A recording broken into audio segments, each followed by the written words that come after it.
budget natin ngayon, na ano ba yan, 6 something trillion. Halos 2 trillion dan pambayad ng utang. Kasi di ba may foreign debt. Hari ng utang ito si BBM eh. At ngayon may bagong utang na naman siyang ilang billion pesos from ADB para sa digitalization at that is to curb corruption daw. Ito pong insertions na ito na ginagawa nila sa National Expenditure Program, ang proseso po kasi gagawa ng mga agencies gaya ng BWH ng kanilang National Expenditure Program, dadaan sa DBM.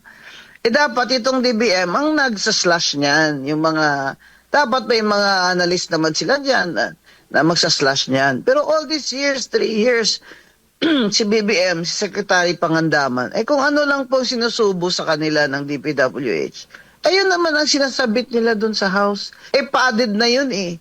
30% na kickback nandun na yun sa estimate ng DPWH. Hindi pa yun nakaabot sa Congress ang kanilang National Expenditure Program proposal eh.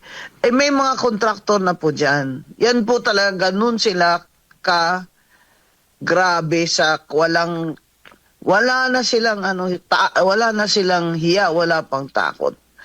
Kaya itong mga insertion na ito ng mga congressman, sa BICAM nila ginagawa yan. Pagkatapos sila mapasa doon sa House of Reps, ang kanilang appropriations bill, maakyat sa Senado, nagba-bicameral conference. Kasama senador, may small committee called the bicameral. Diyan sila nag-i-insertion.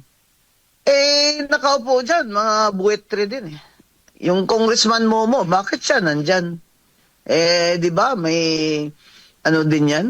May mga contractor din yan, si Congressman Momo.